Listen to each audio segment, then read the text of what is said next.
اعوذ باللہ من الشیطان الرجیم بسم اللہ الرحمن الرحیم الحمدللہ رب العالمین والعاقبۃ للمتقین الصلاۃ والسلام والتحیۃ والاکرام علی سید الانبیاء والمرسلین اما بعد فقد قال اللہ تبارک وتعالی فی محکم کتابہ المجید والفرقان الحمید وقول الحق بسم اللہ الرحمن الرحیم لن ینال اللہ لحومها ولا دماؤها ولكن ينالہ التقوی منکم۔ خدا تک ان جانوروں کا نہ گوشت جانے والا ہے اور نہ خون، اس کی بارگاہ میں صرف تمہارا تقوی جاتا ہے۔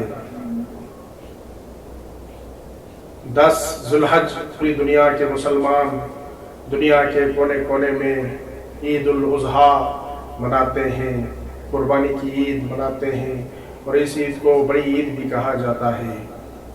اس عید میں پوری دنیا کے مسلمان حضرت ابراہیم علیہ السلام کی سنت پر چلتے ہوئے قربانیاں پیش کرتے ہیں۔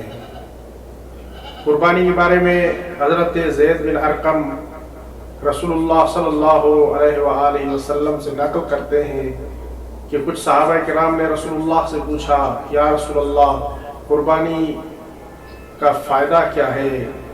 یا رسول اللہ قربانی کا کتنا ثواب ملتا ہے؟ تو آپ کریم صلی اللہ علیہ وآلہ وسلم نے فرمایا کہ جانور کے ایک ایک بال کے برابر، ایک ایک بال کے عوض اللہ تعالیٰ قربانی کرنے والے کو ثواب عطا فرماتا ہے۔ اسی طرح امام صادق آل محمد علیہ السلام سے منقول ہے، قربانی کے جانور کے خون کا پہلا قطرہ زمین پر گرتے ہی انسان کے قربانی کرنے والے کے سارے گناہ مٹ جاتے ہیں، سارے گناہ ختم ہو جاتے ہیں۔ جب ہم قربانی کریں تو قربانی کرتے وقت ہمیں احکامات کا بھی لحاظ کرنا چاہیے، قربانی کے احکامات کو بھی ملحوظ خاطر رکھنا چاہیے۔ قربانی کے احکامات میں سے ایک حکم یہ ہے کہ یہ جو آپ قربانی کر رہے ہیں، یہ جو آپ بارگاہ الہی میں قربانی پیش کر رہے ہیں، یہ جو آپ دمبا ذبح کر رہے ہیں، یہ جو آپ جانور ذبح کر رہے ہیں، اس کے گوشت کے 3 حصے کریں۔ اس کے گوشت کے 3 حصے کرنے چاہیے۔ ایک حصہ اپنے لیے اور اپنے اہل و عیال کے لیے رکھنا چاہیے، دوسرا حصہ اپنے رشتہ داروں اور پڑوسیوں کے لیے، اور تیسرا حصہ مسلمان فقیروں کے لیے ہونا چاہیے۔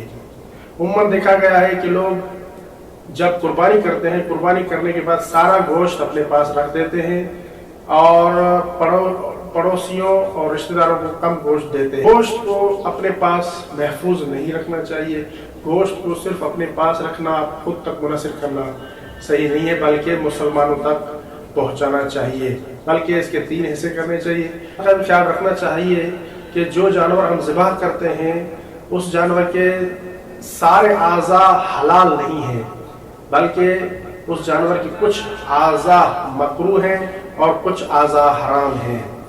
حرام اعضاء بدن حلال نہیں ہے، بلکہ اس کے کچھ اعضاء بدن حرام ہیں، لہذا ان سے پرہیز کرنا چاہیے۔ ان میں سے ایک خون ہے، خون کھانا یا پینا حرام ہے۔ فضلہ، اسے بھی کھانا پینا حرام ہے۔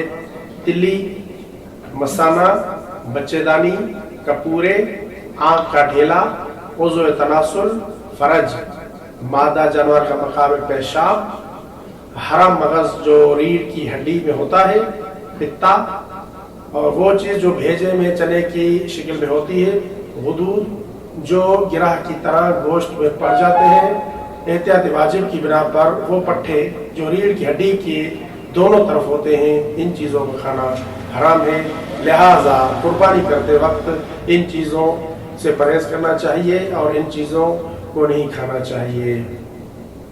وما علینا الا البلاغ المبین۔ اللہم صلی علی محمد وآلہ